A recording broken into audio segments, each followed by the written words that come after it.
Los seres humanos somos seres sociales por naturaleza. Esto es porque necesitamos relacionarnos desde muy temprana edad para poder sobrevivir. Posteriormente necesitamos relacionarnos con otras personas para poder desarrollarnos como personas. Esto nos lleva a que la comunicación es una herramienta indispensable en todos los ámbitos humanos, en lo profesional y en lo personal. Por ello es importante comunicarnos de forma clara, coherente, adecuada y precisa. Contar con habilidades comunicativas efectivas nos permite relacionarnos de una mejor manera con las personas a nuestro alrededor, lograr una mayor comprensión y aprendizaje y el acceso a mejores empleos. Además nos ayuda a que resolvamos problemas, ya que podemos dar nuestra opinión, conocer nuestras ideas, sentimientos y convicciones. Ahora bien, podemos definir la comunicación como aquella que se establece entre dos o más personas. Esto implica una transmisión e intercambio de ideas. La comunicación puede ser simple o compleja. Esto ya depende de la situación y contexto en el que se encuentre la comunicación. Además, la comunicación es un acto inherente. ¿Qué quiere decir esto? Que la comunicación es un acto natural de los seres humanos y es común entre las personas. En la comunicación existen dos elementos fundamentales, los cuales son la comprensión y expresión. La primera, que es la comprensión, permite analizar la información, ya que nosotros podemos dotarla de nuestro significado y podemos decodificar el mensaje. Y la segunda, que viene siendo la expresión. Esto permite que el lenguaje sea de forma oral, adaptándolo a diferentes circunstancias y a la audiencia. En la comunicación existen elementos y cada elemento tiene o desarrolla diferentes funciones. El primero es el emisor, que básicamente es el que transmite el mensaje. El mensaje está condicionado por su propio horizonte cultural. Además, el emisor es el quien le da una intención. El segundo elemento viene siendo el receptor. Este es el que recibe el mensaje. El receptor capta, decodifica, analiza y comprende el mensaje según su horizonte cultural. Sus actitudes puede ser que el canal de comunicación se rompa. ¿Por qué? Porque puede que el receptor no le interese seguir con la comunicación con el emisor y pues se rompa el canal de comunicación. El tercer elemento viene siendo el mensaje. Yo considero que el mensaje es el más importante en el ciclo de la comunicación. ¿Por qué? Porque sin mensaje no hay forma de que se lleve a cabo la comunicación. Ahora bien, el mensaje contiene la información que el emisor expresa. Esto puede ser de forma oral o escrita. El cuarto elemento es el código. El código se define como el conjunto de signos lingüísticos que el emisor selecciona para poder transmitir su mensaje. Es decir, es el lenguaje, idioma o dialecto.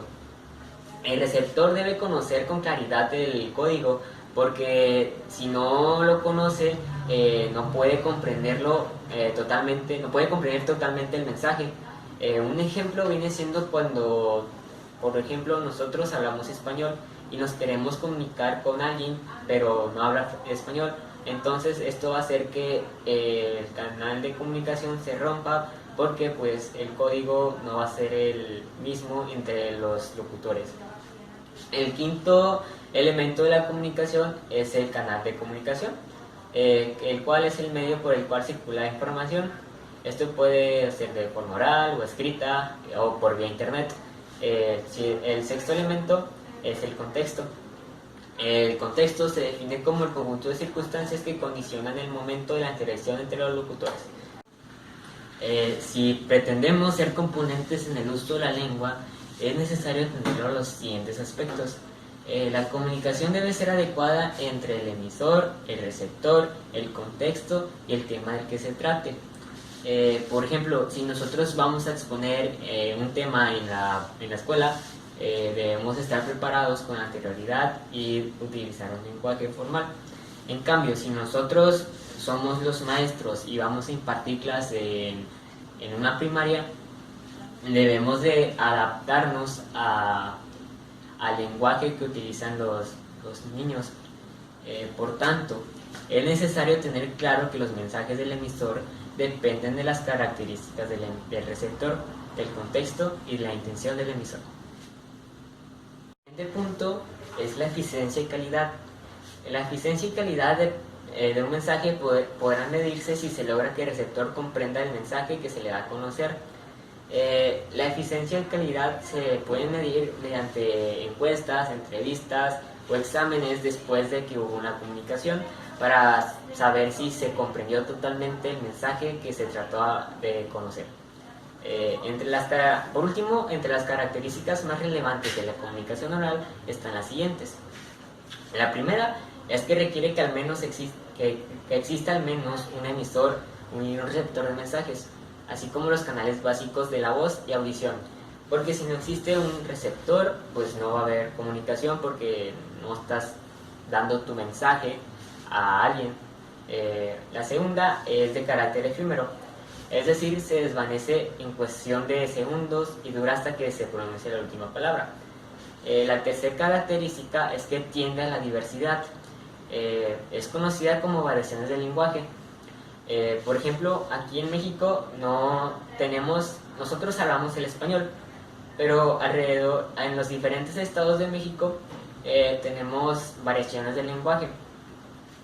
Por ejemplo, en el estado de México, una quesadilla viene siendo un taco normal, pero acá en Nuevo León, una quesadilla es un taco con queso. Eso viene siendo un ejemplo de una variación del lenguaje. La cuarta característica es que tiene la improvisación, porque pues es informal y carece de elementos estructurales y formales.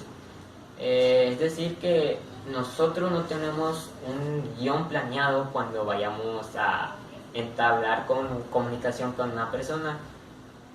Nosotros tendemos a improvisar de acuerdo a la situación. Y por la última característica de la comunicación oral es que debe ser adecuada al receptor, al emisor, al contexto y al tema del que se trata.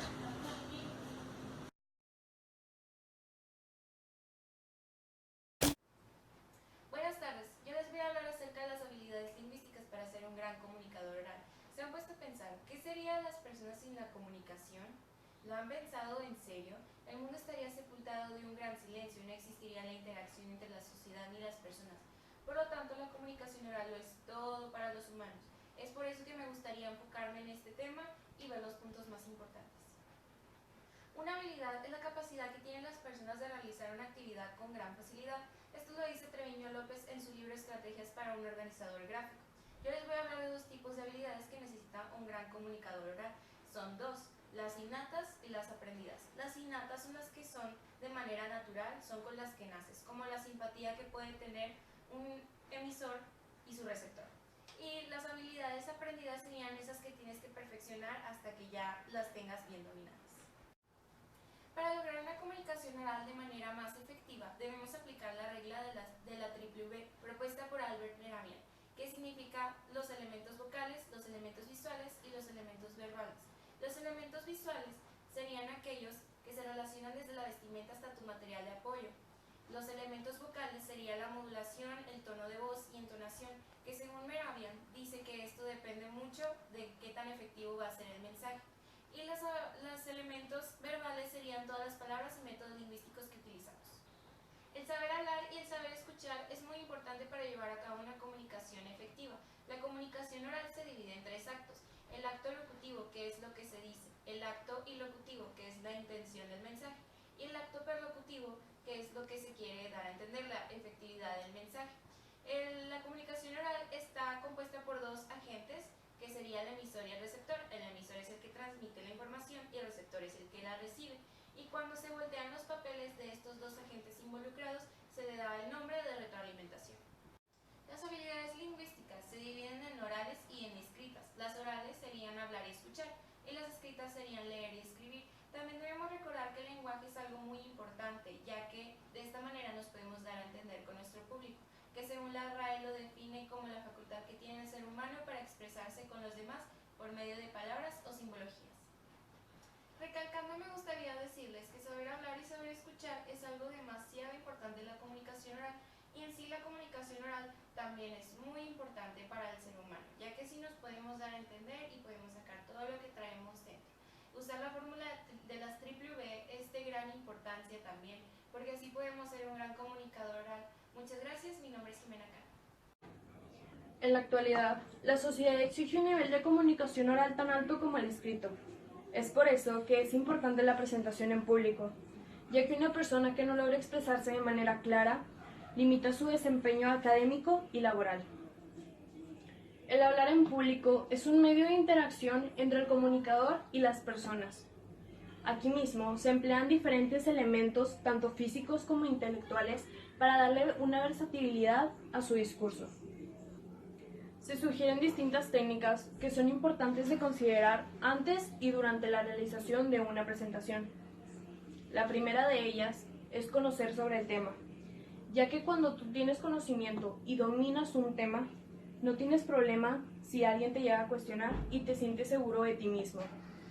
Si no es así, el público se puede dar cuenta de eso y puede llegar a perder el interés. El segundo es introducirlos al tema. Para esto, al iniciar tu presentación, necesitas hacer una pequeña introducción y hablar sobre los temas que se abordarán durante la presentación para que ellos mismos conozcan la estructura. Debes de tomar en cuenta que debes de adaptar tu presentación a los receptores. Es por eso que debes hacer ajustes en el lenguaje y en el contexto. Puedes hacer uso de algún proyector, ya que la imagen visual hace que ayude a comunicar de una mejor manera las ideas. Debes demostrar seguridad en tu cuerpo. Los movimientos que haces y las acciones son importantes en una presentación. La vestimenta también se toma en cuenta porque es la imagen que proyectas hacia tu público. No debes de olvidar dar una conclusión al finalizar tu tema. Aquí ya puedes iniciar una sesión de preguntas por si a alguien le quedó alguna duda. Muestra tu estilo personal. Durante la exposición, no te limites a ser quien eres. Y por último, interactúa con tu público. Haz una serie de preguntas para que tu audiencia se encuentre involucrada en el tema. Hay otros rasgos importantes al momento de la comunicación oral, como lo es la claridad, ya que la gente necesita entenderte. Tu fluidez, que no hables con muletillas y no hagas pausas. El volumen necesita ser suficiente para que todos te escuchen. La coherencia y la entonación. Necesitas dar a entender bien sobre lo que estás hablando. Tu postura, necesitas mostrar rigidez. Y la estructura del mensaje necesita que esto esté bien elaborado y no sea improvisado. En un discurso, el propósito depende del motivo que te quiere dar este. El punto clave es el tema y la idea que se le quiere dar a entender al público. Existen 4 propósitos generales al momento de dar un discurso. El primero es entretener, que busca agradarle y llamarle la atención a la gente. El segundo es informar. Este trata de que las personas comprendan un asunto o una idea. El tercero es convencer. El propósito de este es influir para modificar las ideas o pensamientos que tiene el público. El cuarto y último es persuadir. Este trata de orientar al receptor a realizar alguna acción en forma libre y espontánea. Lo que se habló durante este video es importante tomarlo en cuenta para lograr tener una buena presentación al momento de dar un discurso y así las personas te puedan comprender. Bueno, ahora podemos seguir con los tipos de presentaciones orales, las cuales estas sirven para poder informar y se pueden dividir de diferentes maneras. Estas pueden ser persuasivas, estas pueden ser de entretenimiento o para dar a conocer un mensaje. Algunas cuestiones que podemos dar aquí son sus gestos, cuidar su vocabulario y la aplicación de ayudas visuales. Luego, algunos elementos que podemos utilizar para ellos que debemos cuidar son un comienzo en el cual se da a entender el tema, una introducción en la que se detalle a dónde va a llegar esta presentación, un desarrollo en el cual se da a entender el desarrollo de los temas mediante un orden, la presentación de un guión, el cual es el que vamos a seguir en este desarrollo, una síntesis en la cual vamos a terminar diciendo algún resumen de lo que hemos visto, una conclusión que es donde vamos a ver los diferentes tipos de criterios de cada persona y que ha terminado de ver, unas referencias bibliográficas en las cuales detallemos de dónde hemos sacado la información y por último el agradecimiento, tanto a ustedes como públicos, como personas que han ayudado y instituciones de ellas mismas. Y con este tipo de presentaciones, la primera que veremos es la ponencia. En esta ponencia se da a conocer un tema específico que va a ser resuelto por más personas, en la cual su objetivo es llegar a una conclusión general. En esta ponencia podemos tener un título, el cual debe ser atractivo para las personas. Un ponente. ¿A qué nos referimos con un ponente? Un ponente es una persona que es experta en ese tema y te ayuda a llegar a esas conclusiones de este mismo tipo de presentaciones, la cual tiene que dar su máximo intelecto para poder llegar a su conclusión. Luego, un resumen. ¿A qué nos referimos con un resumen? Un resumen es la introducción de los temas para poder darlos a entender. Aquí entramos con una introducción. Una introducción en la que vamos a dar a conocer el tema que vamos a tratar en este mismo. Luego podemos ver un objetivo, el objetivo al cual tenemos que llegar para tener estas conclusiones. Un cuerpo, el cual es el desarrollo del tema y en el cual seguimos un orden para no tener ningún mal acuerdo. Unas referencias bibliográficas en las cuales quedemos claro en dónde hemos investigado y cómo lo hemos hecho. Y por último, una conclusión. En esta conclusión, el ponente nos ayudará a llegar al tema final y el cómo ha sido resuelto. Muchas gracias. Primero que nada, buenos días, tardes y noches, según sea el caso. Yo continuaré con la presentación que dieron mis compañeros. A mí me corresponde hablar acerca de los tipos de presentaciones orales, los cuales vamos a ver 4: la conferencia, la entrevista, el debate y el seminario. Comencemos. Primero, la conferencia. Se trata de un grupo de personas el cual va a exponer o se debate sobre un tema en algún ámbito, puede ser político, social o cultural. Ahora bien, en esta conferencia tiene 4 fases, la cual es la introducción, la proposición, la confirmación y la conclusión. Brevemente, la introducción, el conferencista da información personal de su vida o de su carrera y habla un poco de lo que se va a tratar, todo con despertar el interés. Ahora bien, en la proposición se va de lleno al tema, detallado, con todos los elementos necesarios para que el tema sea explicado. Ya en la proposición, el conferencista utiliza de sus habilidades, de sus técnicas para avalar su conocimiento, para que la gente vea que conoce el tema. Y con la conclusión se resume de todo lo visto, todo con tal de que el público se encargue de evaluar o analizar lo que se expuso.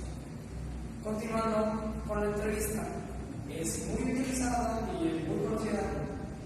Esta consta de una conversación entre 2 personas, todo con el propósito de obtener información a base de preguntas, todo con influir en la conducta del entrevistado o con tener un efecto terapéutico. Esta tiene 3 etapas. La primera es la planeación. En la planeación se crean las preguntas de acuerdo a lo que se quiere conocer. En la realización de la entrevista ya se realiza la entrevista como tal, se hacen las preguntas. El entrevistador tiene la obligación de crear un ambiente de confianza, de cordialidad, para que se sienta cómodo el entrevistado. Es recomendable empezar con preguntas sencillas, con algo de lo general a lo particular.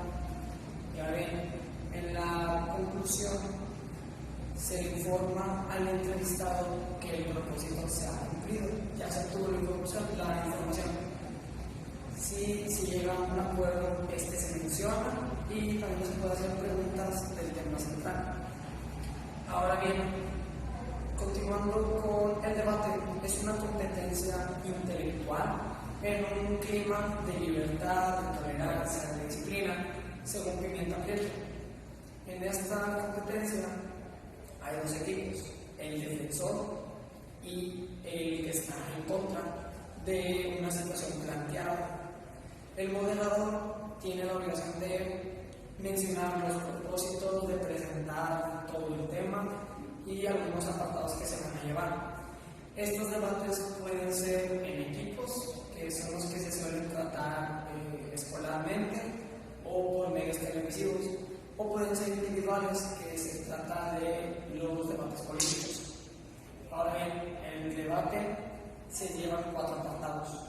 El primero es la apertura, seguido por el cuerpo del debate, sigue la sesión de preguntas y respuestas y se llega a una conclusión.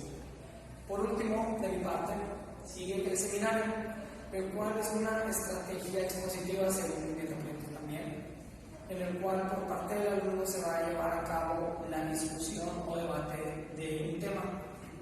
En esta es importante que se lleve una investigación documental muy profunda, lleva un largo tiempo también, y también es bueno que la audiencia o el público venga con algo de conocimientos previos, porque así se puede dar el debate.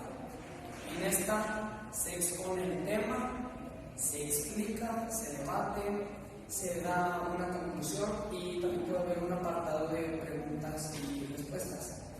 Ahora bien, yo concluyo personalmente que existen muchos tipos de presentaciones. Con estas se pretende algo en común. Puede decir que se puede obtener un conocimiento, un aprendizaje o una enseñanza por parte de quien presenta como de quien escucha. Gracias.